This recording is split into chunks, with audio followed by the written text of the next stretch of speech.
Welcome to Lethal Dose, your favorite toxicology-focused podcast where we delve into true crime cases involving drugs and poisons. My name is Venus Dineko. I'm a layperson fascinated by true crime. My name is Kayla Woods. I'm an author and toxicologist. Let's get started.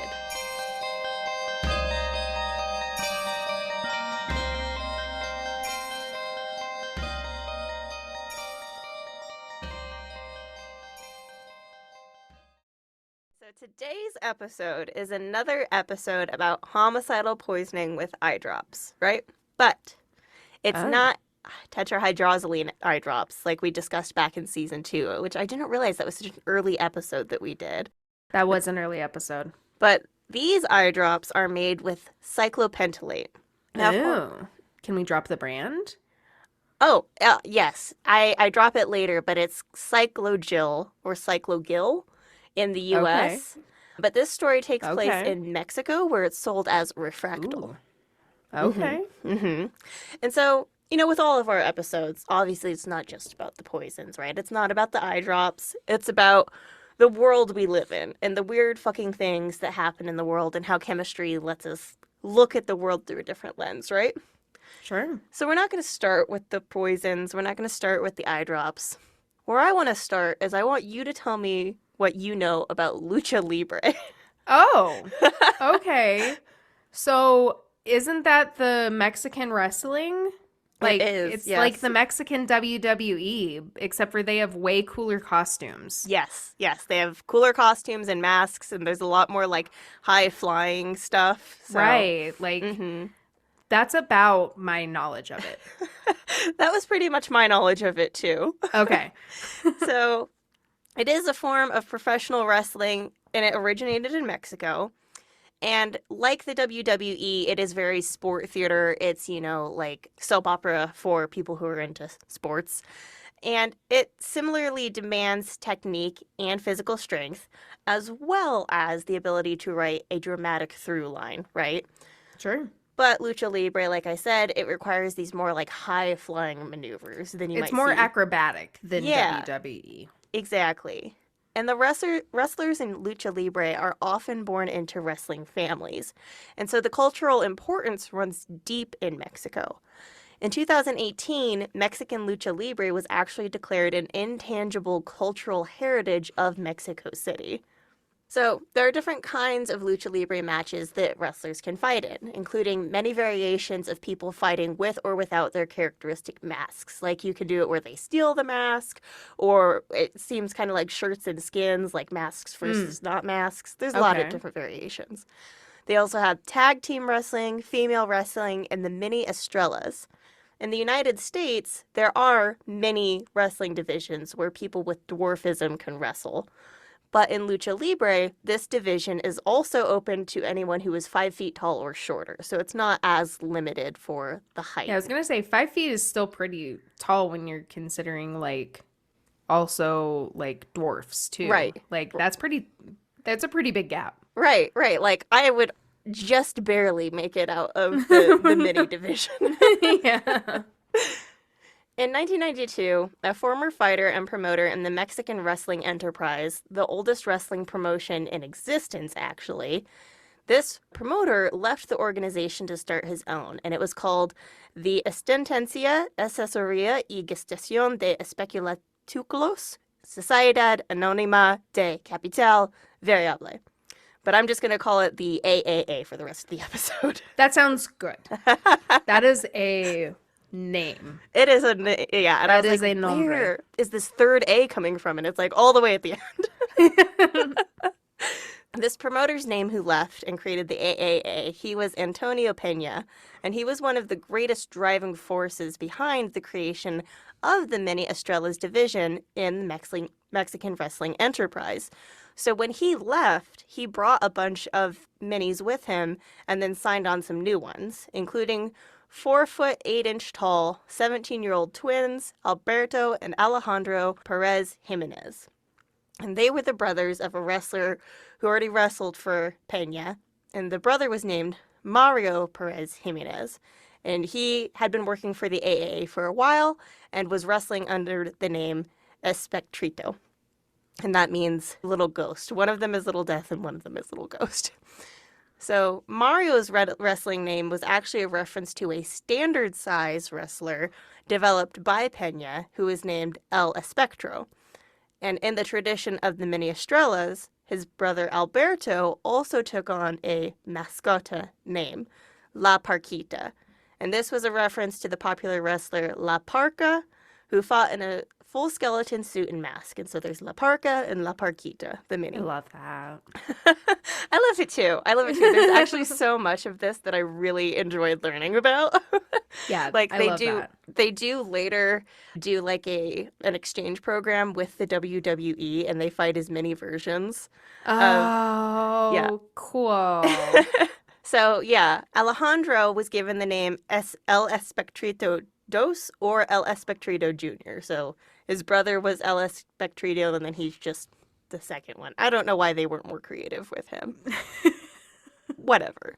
So Alberto was eventually fired from the AAA sometime after 1995 because he missed too many shows, which meant he had to actually surrender the La Parquita character to another wrestler, so he didn't get to keep that. But he was allowed to play the character when he went and wrestled on the independent circuit. So he was still kind of known as like the original La Parquita, it seems. So he sort of got to keep sort of got to keep it. Yeah, it's like Batman. Like we have so many different Batmen. Sure, you know? that's a good, yeah. Alejandro, on the other hand, he was part of that exchange program. And he came to the United States in 1997 to join what was then the World Wrestling Federation. For this exchange, he played a mini version of Mankind. So Mankind would come out, and then he would come out as Mini Mankind. And he was billed alongside his brother Mario, who played Mini Vader. And then both of them wrestled against Mascarita, Sagrada Jr., and Venom. And then they participated in similar matches until their return to Mexico in 1998. So for the whole year, they're just doing this like exchange program. That's kind of cool, though. Yeah, I think it is cool. Yeah. Yeah. And then I like like that. And they got to like, and I feel like maybe like, I don't know, like which has a bigger scale, like if the WWF has a bigger scale or if like it's such a big part of Mexican culture that it has such a big scale there. Right. That like, if like, were they downsizing or was this like an upgrade? Do you know what I mean? It feels like it's an upgrade for both. Like it feels like maybe the United States got to have a taste of lucha libre for the first time in a way that they were like, oh, it is like our wrestling, you know, like it's very similar. And then Mexico, they got to be like, oh, look, that's how the Americans do it. That's fun too. Right. And I do recognize some of these names. I don't remember seeing any of this when I was younger, but I do recognize them. I recognize the names. Yeah, exactly. Yeah. For those people who were keeping up with wrestling during this time and may have caught some of the Mini Mankind wrestling matches, I should clarify that it was another wrestler with dwarfism who reprised the Mini Mankind role in 2008, and that was not Alejandro. Okay. Yeah, so again, he didn't get to like keep which it. makes sense that you wouldn't get to like keep Mini Mankind. But well, in like 10 years later, yeah, like, right. I get it. It was this exchange program also that, in part, gained publicity for Mexican wrestlers like Rey Mysterio Jr. and Mystico on the WWE platform, which those are two names that I do recognize, and I didn't realize that they were kind of like plucked out of that exchange program, which is cool for them. So although the Perez Jimenez twins were no longer making headlines with their wrestling, it appears they did continue in this career path for another decade. When they could, they used their fame to help others. According to one account, a child with cancer asked Alberto for help, and he gave him money and organized a charity for him. But life as physical entertainers wasn't easy, and the twins both fell into problems with alcohol that took tolls on their respective marriages. Luckily, they had one another for support, at least. Like, twins already have kind of a strong bond, but the fact that they were both in wrestling and both could, like, get it, they had each other. So in 2009, the twins were 34 years old, and Alberto was about to sign an advertising contract with Telcel and begin a tour of El Salvador. It had also been revealed that Alberto may have been looking for a career change and was about to enter politics. So in their 30s, going to start shaking things up. But it would appear that things were not actually as good as they looked from the outside. and the twins found themselves drinking yet again at La Nueva Revancha Bar on the afternoon of Monday, June 29th. There they met two sex workers, 65-year-old Estela Gonzalez Calva, known as La Tia, and 44-year-old Maria de los Angeles Sanchez Rueda, or La Gorda, which means the fat one. So not a great name. Not a great name. The women accompanied the luchadores back to room 52 of the Moderno Hotel on 9 Incas Street in the La Lagunilla neighborhood of Mexico City. Security camera footage showed the four entering the room around 5:30 in the morning, and minutes later, the footage showed the women leaving alone. Allegedly, they told hotel staff that the men were planning to stay longer and rest, and so no one checked in on them until 1 p.m. the next day. Housekeeping knocked and, receiving no response, entered the room and found the brothers dead, surrounded by beer cans and discarded items of clothing. The cause of death for both men was determined to be respiratory failure, and traces of cyclopentolate were found in the bodies. This is a synthetic anticholinergic substance used to dilate the pupil or paralyze the eye muscles for surgery, which is sold in low-concentration formulas. As I said, in Mexico that is under the name Refractil, and in the U.S. that is Cyclogel. And now we've discussed cholinergic and anticholinergic agents on the show before, but it's been a minute, so I'll refresh. Yeah, I need a refresher. I need a refresher for sure. Cholinergic agents mimic the actions of acetylcholine, which is the neurotransmitter involved in memory, attention, and involuntary muscle movement. Examples of cholinergic agents include sarin and the pesticide parathion. Anticholinergics, conversely, are substances which block the actions of acetylcholine. These are drugs like diphenhydramine, scopolamine, and atropine. And atropine is another drug which is used as eye drops for dilating the pupil. So that kind of makes sense. Mm-hmm.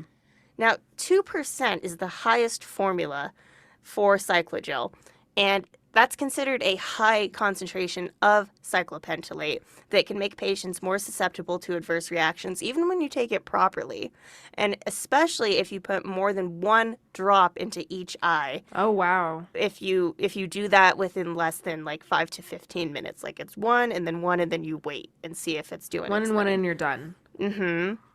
Onset of action occurs within 30 to 60 minutes and can last up to a day. So they'll put it in your eye and then your eye's paralyzed for like a whole day. Okay. Cyclopentolate blocks the muscarine receptors, which are present in the eye as well as other parts of the body. Adverse reactions by any route of administration include problems with language, visual or tactile hallucinations, psychosis, especially in children, this psychosis occurs, ataxia, seizures, restlessness, confusion, amnesia, coma, and death. Some accounts of the poisoning of the wrestlers indicated that benzodiazepines were found in their blood. However, I found no evidence of that. In fact, benzodiazepines like diazepam are used to treat the adverse CNS effects of cyclopentolate, like seizure activity. Okay. And so the presence of a drug in their systems would indicate more care for the victim than was taken with the Perez Jimenez brothers. In fact, the presence of alcohol increases the likelihood of an adverse reaction in the cardiovascular or nervous system. So if somebody wanted to take care of them, they wouldn't have been letting them drink, right? And so, I don't know, I saw it in a couple places that they mentioned benzodiazepines, and I could not see that substantiated anywhere. Huh. Investigators in Mexico City quickly realized that the brothers were the most recent victims of a gang known as Las Goteras, or the Leaks. So called because of how they leaked or dripped eye drops into the drinks of their victims. Not all of the victims of Las Goteras suffered fatal encounters, and the smaller body sizes of the mini luchadores may have contributed to their unfortunate deaths. Was this like a street gang? Like, gotcha. Okay. But the odd thing about this gang encounter was that the leader of Las Goteras, a man known as El Hamburguesa, had been arrested the year before, leaving Mexico City police to believe that the killings were a thing of the past. So let's talk about El Hamburguesa. Let's. He was born David Avendaño Ballina in Mexico City in 1974. By the time he was 6 years old, his father was out of the picture and his mother was doing sex work to support her family, which was living in abject poverty. Like, things were very bad in Mexico City at the time. I don't know how they are now, but they were so bad then that the government was actually accused of deliberately ignoring the plight of the poorest citizens in hopes that they would just die so that the government wouldn't have to worry about them anymore. Oh, holy shit. Yeah, things were not good. So just before his 7th birthday, David committed his first burglary. Yeah, we're getting started young. Yeah. He and an older boy broke into the apartment of an elderly neighbor, thinking she was gone at first, until they smelt something cooking. The woman caught them entering her kitchen and threatened to call the police, and so the older boy grabbed in a nearby glass ashtray and beat the woman unconscious with it. Then both children stripped the bleeding woman of her jewelry.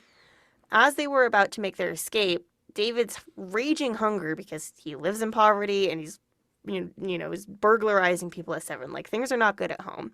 His hunger drew him back to the kitchen, and because he hadn't had a hot meal in like days. So he starts just like shoveling spoonfuls of this boiling stew into his mouth. Oh, man. And the older boy grabs him and yanks him and is like, let's get out of here. I promise I'll take you to a fast food joint, like the nearest one I can find, but we've got to get out of here. And so this is what earned David the nickname El Hamburguesa, which, as the cognate might make you think, does in fact mean the hamburger.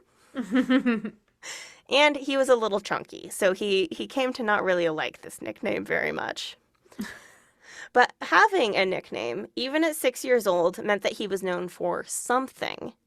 He had a little bit of pride in committing his first crime so young and getting away with it, because the police didn't come after him for this. His accomplice was caught and sentenced to life in prison because the old woman did die from her injuries. Oh, wow. And El Hamburguesa conveniently failed to mention that whenever he recalled the story.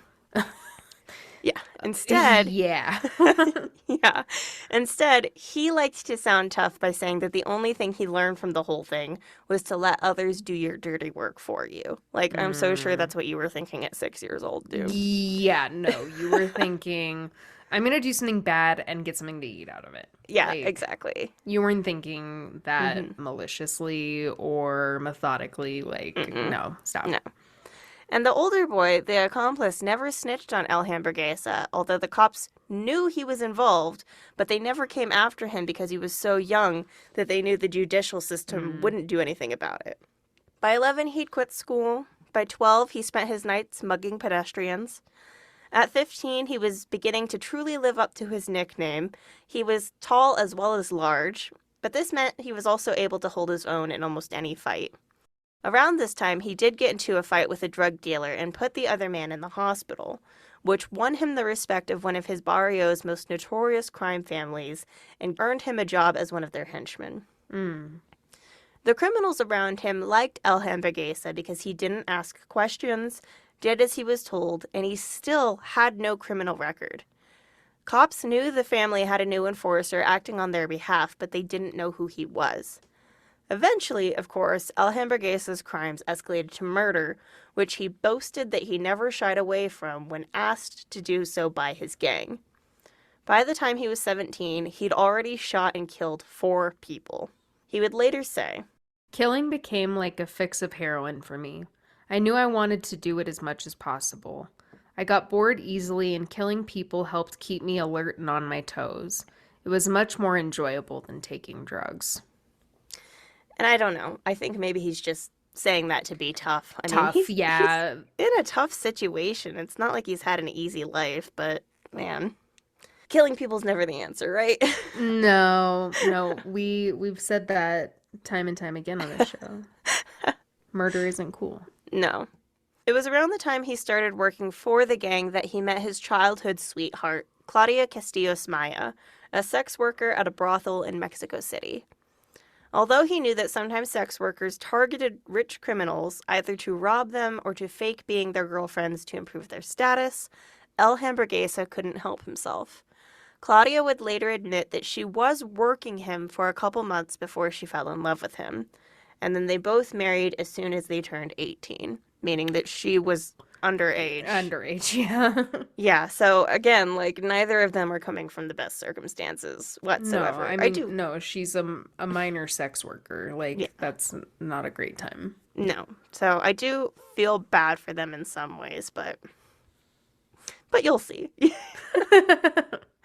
So Claudia convinced El Hamburguesa to quit his gang and establish one of his own. He'd already proven he could lead people because he was able to get older gang members to commit beatings on his behalf. And his current mob bosses didn't respect him, which he knew because they still referred to him by the humiliating nickname he'd earned as a child that made him sound like the fucking Hamburglar. Claudia was quite motivated herself, and when she suggested to her husband that he start his own gang, she suggested it with a plan. He could work with sex workers, get them to drug their clients, and then rob them.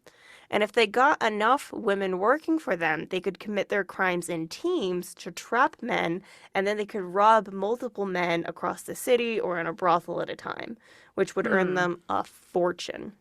She knew from experience that the clientele were often married and wouldn't want their wives to find out they'd been trying to pay for sex, and so they would be less likely to go to the police. There does seem to be some inconsistencies in the story I got from Serial Killers of Mexico, but allegedly one of the questions that El Hamburguesa asked when Claudia suggested all of this was, well, if we drug them, isn't there a chance that they will die? To which Claudia allegedly said, who cares if they die, they deserve it. I mean, considering her origin story, I honestly, can see where she's, why she has that attitude, possibly. Yeah. Well, and I could see why he would buy that, too, because his origin story is that his mom was the sex worker. Right. So, yeah. I get it. El Hamburguesa and Claudia handpicked 12 sex workers from Mexico City brothels as well as male bodyguards. They promised each woman 50% of the stolen cash, jewelry, cell phones, and other loot from every job. Although if they worked in teams, then that 50% would be split evenly between the members of the team. Despite Claudia's alleged nonchalance about the possibility of killing the clients, she and El Hamburguesa assured the recruits that the drugs would only knock the men out for a little while and that there wasn't a chance that the men would try to report what happened to the police. The women prowled the most popular bars, canteens, restaurants, and nightclubs of Mexico City, looking for men between approximately 25 and 60 years old. They would tell their Johns that they were looking for serious relationships to earn their trust, and then take them back to a hotel room where they would feed them vodka or tequila laced with the eye drops. And I've already talked a little bit about the effects of cyclopentolate, but I want to emphasize that this was not a drug to be taken lightly.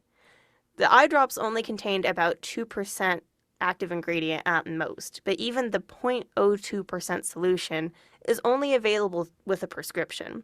And so I don't know whose idea it was, Claudia's or whoever, but they were able to get the eye drops from prescriptions written by Dr. Marco Antonio Pelozzi Zamora, who sold these prescriptions to the gang for 100 to 200 pesos each, which is $50 today.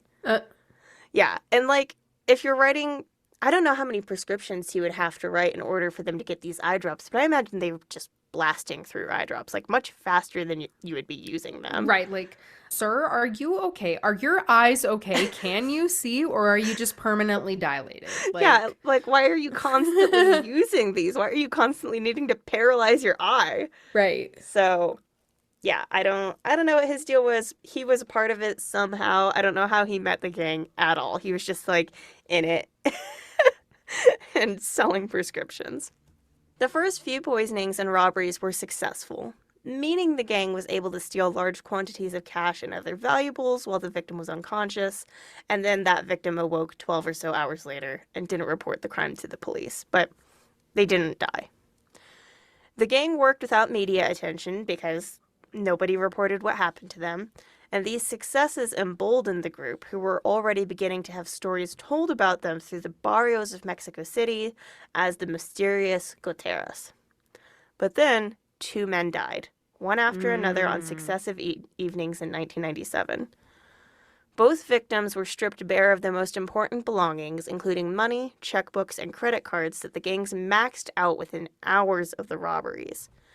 Both victims had their cars stolen and sold to specialists who knew how to move stolen cars. Most unfortunately, both men had their deaths attributed to natural causes by generalized visceral congestion. meaning their breathing was obstructed until they hemorrhaged, and that just sounds fucking awful. And this was a common form of death for the poisoned, even if they didn't experience pulmonary or myocardial infarctions, and then others actually died from anaphylaxis. So you kind of run the gamut where you just your diaphragm is paralyzed and you stop breathing, or you have a fucking heart attack, or you have an allergic reaction, which that's fun. Well, and it's hard to pin down when there's so many different causes of death. Totally, yeah. It wasn't until the details about the stolen credit cards were revealed that the police got involved. They suspected this was the work of a gang, but besides that, they had no other leads because none of the surviving victims reported what happened to them. And so all of this was able to continue for years. Claudia was correct in figuring that the victims wouldn't report, but she also had the benefit that they were preying on men that society looked down upon. Even as they were left hungover, robbed, and sometimes permanently blinded, when people finally learned what happened to them, they were demonized for their drunkenness and sexual deviousness, and some even went so far as to say that the victims deserved to die for being sinners in the eyes of God, unknowingly echoing El Hamburguesa's and Claudia's exact words. Damn. It wasn't until the death of Julio Cesar Alvarez Trujillo that a victim came forward that police cared enough about to remember their name.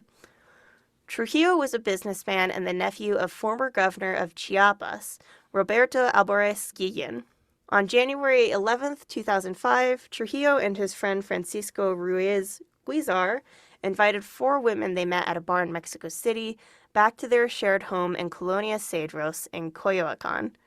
Within minutes of their arrival, both men collapsed and their home was robbed. Trujillo died from the poisoning, and the power his uncle held as governor finally put enough pressure on the case to launch a full-scale murder investigation. Oh, finally. Finally. Yeah. He was one of the not lesser dead. Okay, somebody important died, so I guess we'll look into this. I guess, yeah. But less than a month later, on February 3rd, Las Goteras picked up Marino Espinosa Falcon and Eric Ivan Martinez from a dance hall in Plaza Garibaldi in the center of Mexico City. 2 of the women in the gang, who said their names were Damaris and Paola, danced with the men and sat at their table until dawn, and then went with them to a nearby hotel in Colonia Guerrero. According to Martinez, they bought a bottle of rum before heading back to the hotel. Paola took Falcon to the room's bathroom, while Damaris entertained Martinez on the bed. She undressed, and while he wasn't looking, she doused his drink as well as her own breasts with the eye drops. And this became something that they did, a lot, that they, really could have exposed themselves because it will impact you transdermally. That's what I was just going to ask. Yeah. She then poured the alcohol over her breasts, so she has the eye drops, the alcohol with the eye drops, and she told him to lick her nipples. His vision blurred, his body stiffened, and he began to convulse. Once he was completely unconscious, both women dressed and stole the men's wallets, cell phones, and watches. Hotel staff checked the room soon after the women left because they left in such a hurry that it honestly seemed suspicious, and they immediately called the police to report a double homicide. However, once they arrived on scene, paramedics found that Martinez was still alive. Ooh, okay. Yeah. The stigma for victims and their families was so strong that Falcon's family begged investigators not to release his name in connection with the crime. They obliged, and the case got little media press coverage. But were the police still working on it? Yes. Okay. And after this poisoning, they began to connect the dots, finally. Not only was there a similar case in Coyoacan only 3 weeks before, which resulted in the death of Julio Trujillo, but it appeared that cases dated back to 2000, if not further. Some of the women in Las Goteras left the gang because of the deaths, worried that they were drawing too much attention even without the media coverage from Falcon's death. Claudia and El Hamburguesa were not deterred, however, and recruited more women to extend their operation to the states of Hidalgo, Tlaxcala, Guanajuato, Veracruz, Morelos, Puebla, Querétaro, and Jalisco, and ordered them to work a minimum of 5 nights a week. The gang expanded to an estimated 100 people across Mexico. And yet only 19 poisonings and robberies were reported between 2005 and 2006, although it's very likely that there were more that went unreported. At the beginning of 2007, an alert was issued in Mexico City warning men who frequented the bars and nightclubs of Chilanga that they could be potential targets of La Banda de las Goteras. The warning included details of how women in the gang spiked drinks with eye drops, but also were known to spray it into the sinuses of their victims and spread it over their breasts. The men were urged to take extreme precaution when interacting with strange women at bars and restaurants. Fingerprints were found at scenes of previous crimes that had been reported, and the police were able to match several prints to gang members with criminal records. For the first time, investigators were able to say with certainty that the poisonings were being carried out by a single gang, even though all the suspected gang members denied involvement in the poisonings and did not leak the names of either El Hamburguesa or Claudia. DNA evidence from the crime scenes proved that the suspected gang members were in fact lying about their involvement. Surprise. And on May 10th, Mexico City police officially charged 11 men and 7 women. 10 of the gang members were arrested, but El Hamburguesa's true identity was still unknown and he remained a fugitive. It is unclear to me if Claudia was arrested at this point. I couldn't tell. I couldn't find a whole list of names. If she was one of the women. Yeah, it said that El Hamburguesa was still on the run along with a woman named Alexa. So it's like, was Claudia going by Alexa? Like, who's this Alexa woman? But whoever they did arrest, none of them were talking. So if Claudia was arrested, she did not give up El Hamburguesa's name.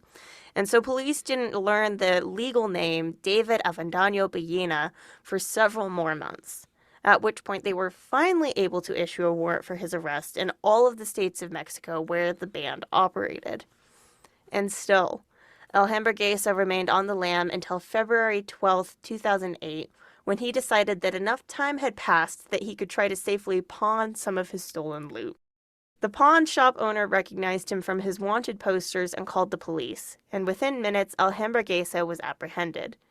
During questioning, he confessed to being the leader of Las Goteras and recruiting more than 100 people to commit poisoning-assisted robberies all across Mexico. Police then charged him with organized crime offenses, qualified homicide, and aggravated robbery. They did not have enough evidence to officially charge him directly for the murders committed on his behalf. But in the interviews with the press that followed his arrest, he expressed some amount of pride in the number of men killed by his gang on his orders. Was that enough? Yeah, I mean, they still weren't able to, like, really get him because Prove he could it. just be spouting, right? Sure. With El Hamburguesa in jail, the gig was up, and he revealed many of the names of his gang members. Though, I know. They had so much loyalty to him, and he doesn't do the same. I'm so Not shocked. Cool. I know. Not shocked, but also not cool. I know. But they didn't release anywhere near 100 individuals, so maybe he named all of the people he was closest to or something like that. But those who were arrested were charged with qualified homicide, attempted homicide, and qualified robbery, including the doctor who sold the gang prescriptions for Refractal. Later reporting ultimately revealed that 55 preliminary investigations were conducted by Mexico City police between 2000 and 2007, including 23 for homicide and 32 for robbery.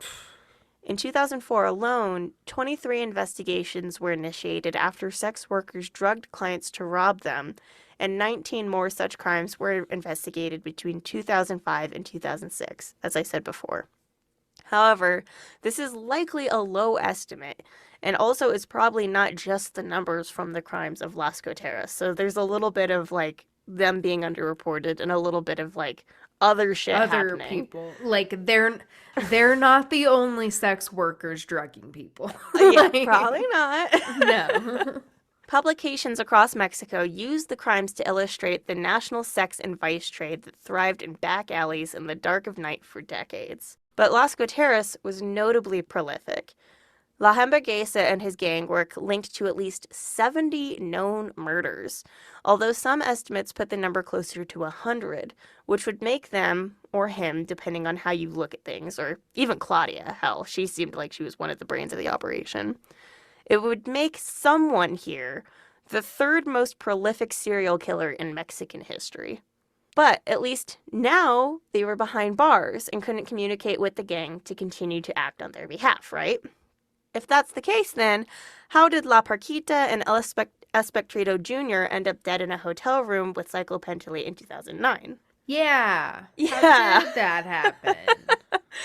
Investigators thought that maybe they hadn't actually arrested the leader of Las Goteras and that El Hamburguesa was a patsy, or maybe there were more branches of the gang with minor bosses that they didn't know about, or something, right? Mm-hmm. So a month after the murder of the luchadores, fingerprint evidence led to the arrest of La Gorda. She worried she would be recognized by her wanted posters, so she cut her hair and dyed it red and then fled to the state of Hidalgo, and they still found her. She told police that El Hamburguesa was still leading the gang while inside prison by making calls on a secret phone. She then quickly retracted her story and said she wasn't directly involved with the double homicide and also had no affiliation with Las Goteras. So that thing I just told you with very specific information, that was made up and I was just kidding. Yeah. Also, I wasn't even there.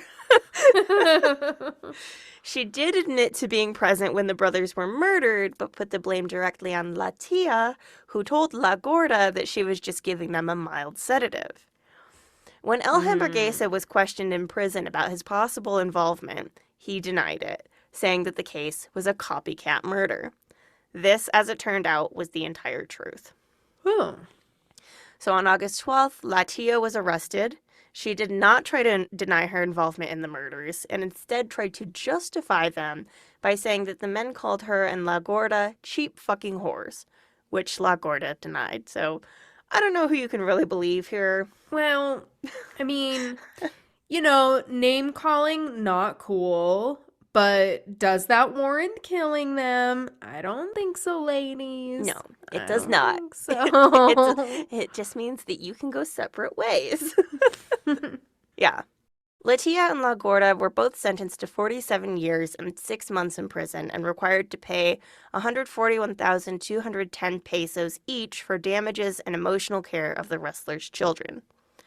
In 2011, the two women from the original Las Goteras gang who were involved in the murder of Julio Cesar Alvarez Trujillo in April 2007 were sentenced to 23 years in prison. Another woman, La Pilar, was sentenced to 5 years and 6 months for organized crime with rights to release on bail. El Hamburguesa himself, at age 37, was sentenced to 13 years and 4 months. I don't exactly know how all of this works in Mexico, but if they got time served, then they're already out. Mm-hmm. At least El Hamburguesa and everybody else who got 13 years. But if not, then they have about another year from now. Okay.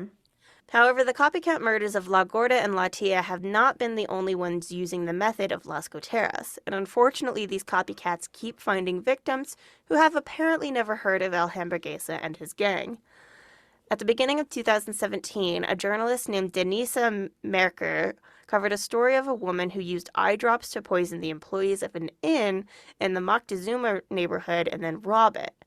The owner began calling her La Gotera de Moctezuma because security footage clearly showed her with the eye drops. However, this woman was never caught. And then, in November 2017, 3 women and a man were arrested for burglarizing the homes of people they met on Tinder. The women would agree to dates with the victims, agree to sex in the home, and then they would spike their drinks and rob them. This gang was called Las Goteras VIP in the media. Although there wasn't much VIP about it. No, they're just moving into the digital age. Exactly. That was entirely what it was. But they also met at bars and did it the old-fashioned ways and took them to hotels. But luckily, it doesn't seem like any of the victims of this gang died. Like anyone who tries to solve their problems with poisoning and murder, they bumbled, eventually getting caught because cops were able to track one of the victims' phones using GPS and found the gang in a shopping plaza where they were waiting for another victim. Damn. So, it sucks to bumble. It sucks to be poor and not have your government or other citizens care about you. Sucks to watch your mom and your wife be abused as sex workers in a capitalist hellscape, but don't kill people. Just It's don't never do that. it's never the way to handle these issues. No. Like, it is only going to make things worse. I promise you. Exactly. And I mean, these all started out as like literal children. So you are making the decisions Right. of literal children. Yeah. Well, What is an there interesting story, though. any questions? Anything you'd like to add? I mean, I just want to know, like, if it was the media coverage that, like, these people got word of it, or was it just, like, word on the street? Like, Oh, yeah. popularized this method of drugging, like, with the eye drops, and, like, Mm-hmm. how, like, would they make it harder to obtain prescriptions for these eye drops? Yeah, I mean, it seems like Do you know it's what I something. mean? It seems like it's something where you'd have to really enforce that on the doctor end, which, I'm glad that they did catch the guy who was writing the prescriptions. Did he But go to jail too? Did I miss that? yeah, he did. He did. I don't know how much time he got, but he He went to was jail. okay. And I don't know, like the reporting was a little inconsistent. And I mean, I had to translate a lot of these just using Google Translate, so I did the best that I could, and it's a lot of broad stroke stuff, but they did specifically say which drug it was that was used, but you would have to know who to get that from. So I think probably word of mouth on the street and then knowing a guy who's willing to, do a favor for you. Right. Yeah. Because they're not just handing like what do you need a prescription for this for? To cause dilation in the eye. And so it's used for surgeries, but just anything where you would need to dilate the eye for whatever reason. And I don't know why you would have to do that. I was just gonna say, like, why do you need to dilate your eyes? Like, I don't know. like on a like personal level. Like, I know, like when you go to the optometrist, or like you said, when you're getting surgery, but like at home on a Tuesday, like, why am I dilating my eyes? I don't know. I have no idea. Like, it seems fishy, like that they're giving this out, but this isn't like it's prescription only. Like, you can't buy this over the counter. No, you can't get it over the counter. They did, I think, maybe both gangs, or I don't know. There was some talk of using tetrahydrozoline drops. So, they heard, oh, there's this band of the drippers or the leakers, and they're using eye drops. And so even if they couldn't get their hands on the prescription stuff, they still had the idea of using eye drops. Sure. But something that was easy, portable. Yeah, right? yeah, and I guess they looked up more than, as we talked about in season 2, where the movies are like, oh, it'll just make you shit your pants. Like, they clearly knew it would make you do more than that. Right. So. Interesting. Yeah, I really hope that that's not as big of a problem for people now, and that they've capped it a little bit more, because I haven't heard any, I didn't read any more recent reporting than like 2020, and all of that was retrospective about like 2017. So maybe it's not happening, or maybe it's being underreported because people are being shamed for paying for sex. Right, because they're not reporting the crimes like the same way that was happening early on with them. Yeah. Like I'm sure that it's still happening, but I'm curious as to on what scale. Like, that's what I'm curious about. Yeah, like how many of them went underreported, especially if they went back and they were like, oh, there could have been like 70 victims. Like, how many were there then? Right. Well, and I want to know, like, how many, like, victims were there that, like, survived? Like, many. So many, right? Yeah. Like, that's what I'm saying. Yeah. Interesting. Yep. It was fun to do a little bit of like Mexican crime and get out of all of the American crime for a moment. Yeah, I enjoyed that, and thank you for the little bit of enlightenment on the Lucha Libre. Yeah. Yeah, I'm gonna have to go watch some now or something. That was fun. Yeah.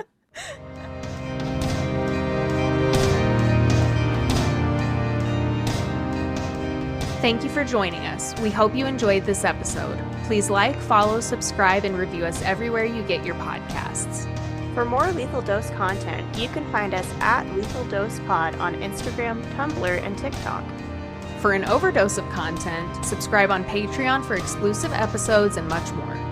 The show theme is Look Far by our dear wizard friend Fogweaver. More of their music can be found on bandcamp.com. Lethal Dose is created, researched, produced, and edited by Kayla Woods and Bina Steineko. Stay safe, and remember, the dose makes the poison.